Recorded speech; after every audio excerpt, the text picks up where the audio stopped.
to Chelsea's 3-2 defeat at West Ham from their manager, Frank Lampard. Frank, obviously not what you were looking for, but what are your thoughts on the defeat and the manner of it? Let's say the story of our season, because it's been a good season, but there have been so many of these moments. I explained it clearly to the players before. We go and have a good restart, 3 good results. Opportunity today to go third. But you have to do every part of the game to get results in games like this. You can dominate possession, which we did most of the game. But if there are moments where you switch off, if you go 1-0 up and then make 2 or 3 errors towards them scoring a goal to go 1-1 just before half-time, you're going to encourage teams on. And it's been there. I'm very aware of it. But the players at those moments have to show an extra mentality, an extra bit to do the bits that see a game through like this. When you have a lot of domination. As well as making you angry, does it also frustrate you? Because when we spoke before the game, you sounded a note of caution. You said the Premier League has a habit of biting you unless you are at it 100% all the time. Yeah, and I get to see the group as closely as anybody because it's my job. And I've seen us play great games, but then I've seen us have moments, like I keep saying, where there have been opportunities around us to capitalise on a situation, close a gap, jump a team, and that's the difference for us at the minute. And that shows how much work we've got to do. Is it a mentality? Is it a finishing, or is it an overall thing? Would you say? There's without a doubt a good group of lads and players in there, but when you analyse and see a lack of consistency, and when you say we can play really well, Manchester City, fantastic discipline, work rate, lots of good things, and then this year we can feel a game like this coming. So again, shows the work we need to do. Could you have done better for the winning goal? Yeah, I mean, at that point, you feel like we're the team that's going to win the game. We're dominating, but you always know that with Antonio it can stick. And if we're going to open up to try and score that winning goal, we have to be ready to run the other way and defend better. Yeah, we could. As the manager, what do you do now after this? Do you deliver home truths, or how do you deal with? Yeah, listen, I mean, we're 2 points ahead of Manchester United. We've been playing fantastic on a great run and beaten us twice, and we're 2 points clear of them. Wolves are having a great season. They're 2 points behind us. We're 1 point behind Leicester, who've had a great season. So there's perspective, and we're upset because we want to win the game because we're a team and we're footballers and we know we're in a decent position. So there's no point in me being down, but I can't help but say the truth today. It's a game we should win coming here tonight. Frank, thanks for your time. Thank you. Cheers, Jeff. Thanks, Frank. And he did tell the truth. Let me tell you, I've been on the other end of a microphone with one Tim Show out of a losing dressing room and seen similar interviews to that. You can empathise with Absolutely. With I think Frank done well by taking his time. I think he never took his time because he was talking to the players for that long. He's probably calming himself down as something what I never got the gist of. I just come straight We didn't out. want you to be fair. Listen, I think he's realistic in his appraisal. I had that thought tonight. You know, when I was watching the game evolve, I just thought they always looked a bit soft on the counter-attack. It looked like they perhaps don't want to run back towards their own goal as quickly as they want. When you saw the players, they had Mason Mount, Loftus-Cheek, Pulisic, Willian, they're all on the pitch at the end, they're all in around the penalty box, all looking to score the winning goal. Giroud's on the field. And then you've got Azpilicueta bombing forward as a fullback and Alonso. And that winning goal, Yarmolenko standing next to Alonso when it breaks and sticks into Antonio. And when he switches the play into Yarmolenko, he's about 30 yards behind him, Alonso. But when they break forward, he wants to run forward. He wants to get on the end of things there, but he doesn't want to do the dirty work getting that way. And I think Frank would be pulling him and saying, I certainly would, and just say, let's have a little look at this. It's not all about the glory. It's not all about sometimes you have to put the hard yards in to get back and help your team out and preserve what you have, which is a point. But having said that, Chelsea are still in a very good position to finish in the top 4, aren't they?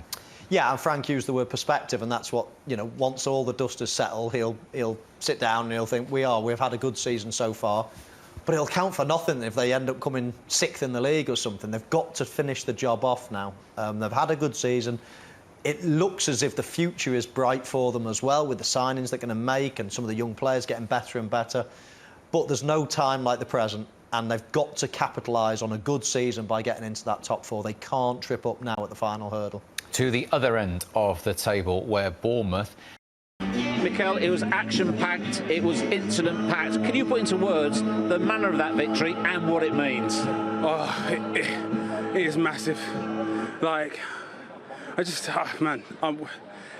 been so many games I'm blowing sight. You deserve to be. You've worked your socks off. There's just so many games where we've been just so close, and like today managed to get a goal, go underneath, move taken away from us, go 1-0 down, managed to bring it back, goes 2-2, and then get the winner in the end. It's just like, it shows the grit that we got, shows the belief that we've got, and just shows that we're not going to give up. We're going to keep fighting to the end. And the key there, you say that resilience, not feeling sorry for yourselves when that goal was taken away under VAR after what's happened recently. Like, just so... I really dislike VAR. I really dislike it. It's just this season, so many things have just not gone our way, and then it's gone against us so many times. But today, it didn't stop us. We just kept going and get the victory. What was it like for you tonight? Because you had to cover so much ground, spot opportunities. It was hard. Like, obviously, there was times where they keep the ball so well, they play unbelievable football, and they pin us in. When they lose it, they press us straight away. So I've got to get on loose balls and just try and keep it for the team. And it was very hard, but we showed the grit that we got, showed the fight that we got, and the determination that we got, and we're going to keep going until the end and make sure that we're safe. Having said that, you're in a relegation scrap. The winning goal was a goal of great quality, wouldn't you agree? Oh, definitely. Yarmolenko's got that to abundance. Like, you've seen it over the seasons, that when he cuts into his left foot, it's going into the far corner. He always does it, and it's difficult to stop.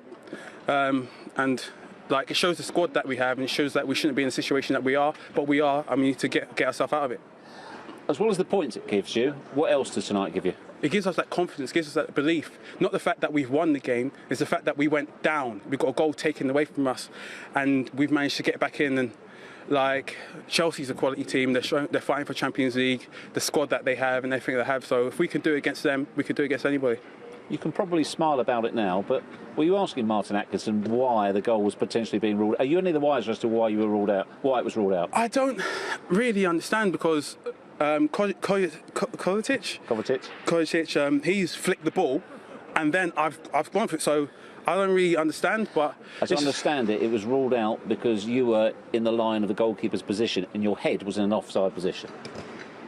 But you can laugh about it now. Yeah, I see. We've won the game. It doesn't matter. We move on to the next game, and hopefully I get more goals and we get more situations like obviously no more situations like that. Just more goals and more victories, more 3 points as we keep going.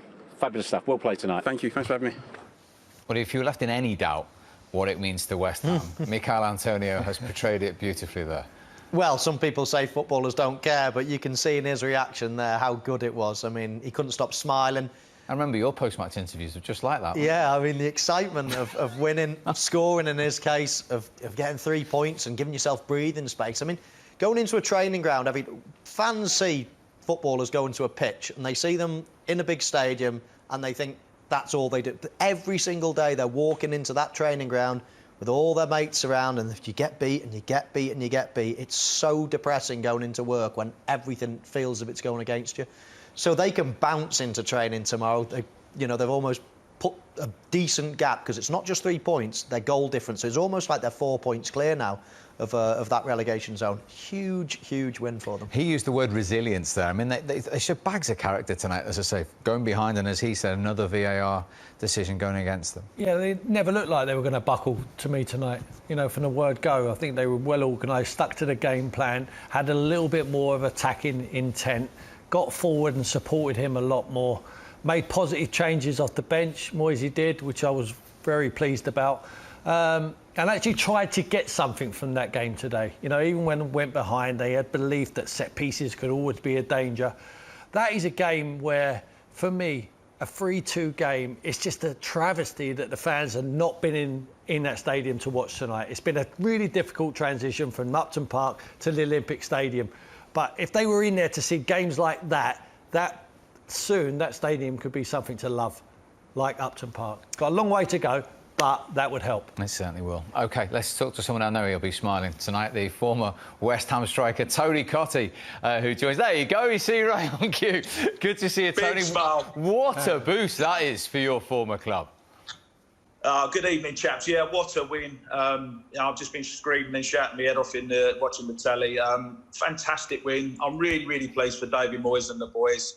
They shouldn't be in that position. They've got better players than where their position is at the moment, but they haven't been consistent. Go into a game, after, 2 bad defeats, and they've shown real resilience, and to come back from all the different things that were presented to them tonight, I think they deserve great credit, the players and the manager as well. And I'm pleased for all the fans. I'm surrounded by West Ham fans. It's my team, and for once we've got something to smile about tonight. Yeah, and when coming out in the second half, whatever David Moyes said at half-time, we got the boost with the equaliser just beforehand, and then to take the lead, and we just heard from Mikel Antonio, did some running up there tonight, didn't he? Do you know what, Steve? He was fantastic. I watch him week in, week out. He's so unpredictable, but he's a real talent. I actually thought this could have been a penalty, but, rather than sitting there moaning about it, he gets up quickly, arrives in the striker's position, and he deserved that goal. And I just thought his hold-up play was excellent. He brought others into the game, none more so than for the winning goal. And, he's just a real good team player. And, the beauty about him is he doesn't know what he's going to do, let alone all his teammates. And, yeah, he must be fun to play with, but he's a real handful. And when he's on his game, he's suffered with a lot of injuries, but when he's on his game, he's a real player. Yeah, it was a great interview to listen to there from Mikel Antonio. But then you called it, didn't you, when the free kick was named, Michael? You said, Willian's going to score this. Why did you say that? Well, because he's a brilliant free kick taker, and 2, because there was that many people in the wall. And I just think a lot of teams, if you put it this way, if the defending team haven't got enough players in the wall, the attacking team will go and put players on the end of it. So it just shows you that it blocks the vision of the goalkeeper. And when you have so many players in front, look at that. Look at the Chelsea players there blocking the vision of the goalkeeper. It was a brilliant free kick. It is the goalkeeper's side. That's one thing. You can see here from the goalkeeper's point of view that he is being blocked. But for me, I think that you should, if you can't, don't guess. You don't take a step right. You protect your side of the goal, leave the wall to protect that side. And I thought, OK, it was precision, it was right in the corner off the post, but I still thought goalkeeper's side shouldn't have gone in. Yeah, possibly. I think it's in off the post. I mean, it couldn't get any further into the goal, could it? If it's an inch either way, it comes out back onto the pitch. I think it was a fantastic technique from Willian. We expected it. But Mo's absolutely right. If you can't see that ball until it comes over the wall, you've got no chance of saving it. But, Tony, last night people were raving quite rightly about Manchester United's goal on the break, the 3rd goal at Brighton. What about not only the finish, but the move for West Ham's winner? Yeah, well, that's why I say they deserve great credit, because, Chelsea put them under real pressure, didn't they? And they, obviously, when they pulled back at 2-2 and a lot of pressure from Chelsea, you're thinking they're going to get a 3rd one here. But this is what I was talking about. Antonio holds the ball up, gets it back. His pass is brilliant. I mean, it's dreadful defending, because if you know Yarmolenko, you know he's going to get it onto his left foot. He's a top player with his left foot. If he's showing down the line on his right, he's not going to get the finish and the power that he got with the shot. So poor from, I think it was Rudiger, wasn't it, who came across. But credit to Yarmolenko. Again, he's another one who's been out injured. He's a big player for West Ham, and it was a fantastic goal. And whether it was as good as the Manchester United goal, I'm not sure. But the West Ham fans will be. I was spewing. I was thinking, are we going to ever get a decision here? I felt as if everything was going against us. I said a few times there, I think some of the things that have gone against West Ham recently has been really poor, and I can't explain it. But we did say to the players we had to change our luck, because we've got to think that the luck will change, and it maybe went our way tonight a little bit. We pushed hard, we done a lot of good things. The players deserve a massive amount of credit, because they're sticking to it and they're really doing the job. You got a goal, of course, but what would you say about Mikel Antonio's overall performance tonight? Well, Mickey can change at different times, but to play on his own and what we ask him to do, it's a mammoth job. We've not got Seb Howard at the moment. We hope to have him back shortly. We don't have him, but I think it would have been hard to play with necessarily 2 up top against Chelsea anyway. I think even the good teams find that hard, because they're always going to cause you problems with the switch to play really well. We saw it against Man City the other night there. So I just think that we've done a good job. We were well organised, which we have to be to get a result against the better teams, and thankfully we've got the 3 points. How important is it that you use this as a springboard? Well, it doesn't mean anything really, does it? You know, I think, does it get us to 30 points tonight? So I think the next target is it's got to start with a 4, isn't it? If you get a 40, then you'll be safe in the Premier League. I'm sure we will be. So we've still got to aim to get to that points tally. Obviously, that means winning probably another 3 games somewhere along the road. So we've got to try and do that. Well, it was a good start tonight. Well it was done, a good David. start. Thanks. Thank you. Bye. Cheers. Cheers. Well, he's talking about 40 points. Tony, of course, you've still got Villa and Watford to play at home. I just wonder the nature of the result, what's happened with Bournemouth and Villa in the last few days as well. I mean, David Moyes honest enough to say we're all looking at results. Just how much of a boost that is for the Hammers. Oh, it's a massive boost, without a doubt. You know, I think when you play at a club like West Ham, I think when you play any of the top 6 clubs, I think you look at them as bonus games. I know they've got Manchester United to play away, towards the end of the season, and this Chelsea game was their 2 bonus games. So to pick up 3 points against a very good Chelsea team, I think everyone will be absolutely thrilled with that. But you've got to follow that up with victories in the other games. You know, they're going into a run of fixtures now. They've got Newcastle, Burnley coming up, and then they play the Villa, Watford, and Norwich, the 3 teams around them. So their destiny's well in their own hands now. But you can't, underestimate what it is like, to get those 3 points. It was a fantastic boost for everyone at the club. Absolutely. And Tim, I just wonder, David Moyes is the 4th most experienced Premier League manager with the games. Even though he was angry, he stays calm, doesn't he? He said that even though they lost those 2 games 2-0, he didn't think it was too bad. He didn't go too down in the dumps. Is that calmness important when you're down? I think so. I think the players look up to the manager. He's very good at hiding his emotions.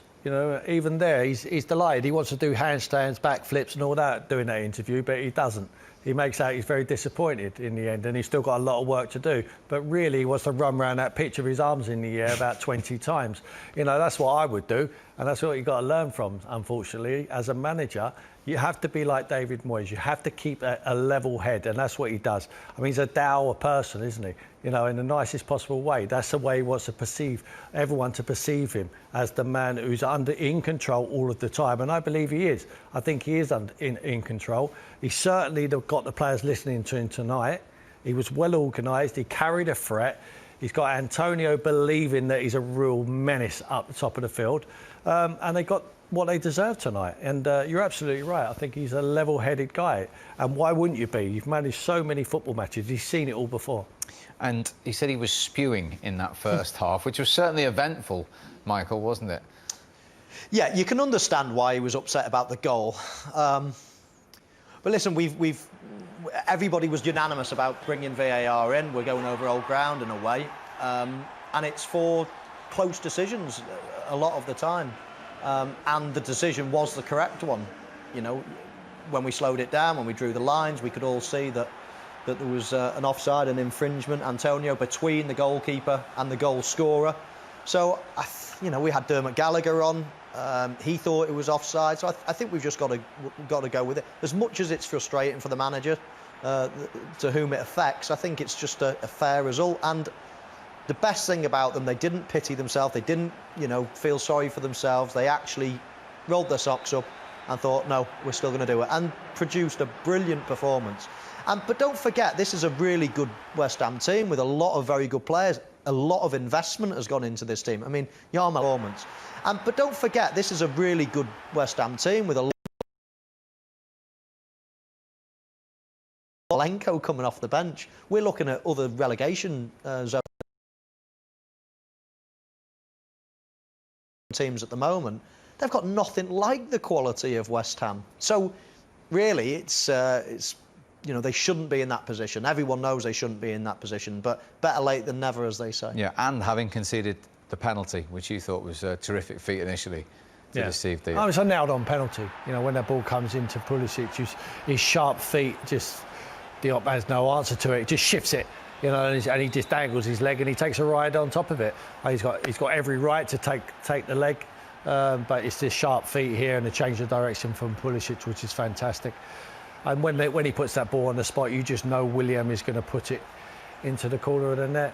I mean, he's just so cool, isn't he, Michael, in these situations? Yeah, Pulisic went up a notch in my estimation tonight as well. I thought he was absolutely brilliant, really sharp, always looking to knit the play together. But keepers all over the place. You know, I don't know what Tammy Abraham's doing on the line. You know, all round from Chelsea, really poor defending. But you know, credit to Souček. He's had the goal disallowed. He's put himself back in that area again. And you know, from West Ham's point of view, that was a vital goal because they go in at half time instead of worrying about what happened with the VAR incident. They're back on level terms. And I think at the start of that second half, they was the better team, West Ham, for a good 10 minutes or so, which enabled them to get 2-1 up. And so I think that goal from Souček was vital. Yeah, and Tony, you say quite rightly, the destiny's in their own hands. The fixtures are there for all to see. Do you hope tonight could be a sort of day of destiny, really, the day that West Ham got their survival bid up and running? Well, the thing is, it's been a difficult season, Steve. I mean, obviously they tried to go for glory with Pellegrini. It didn't work with him. They've been all over the place.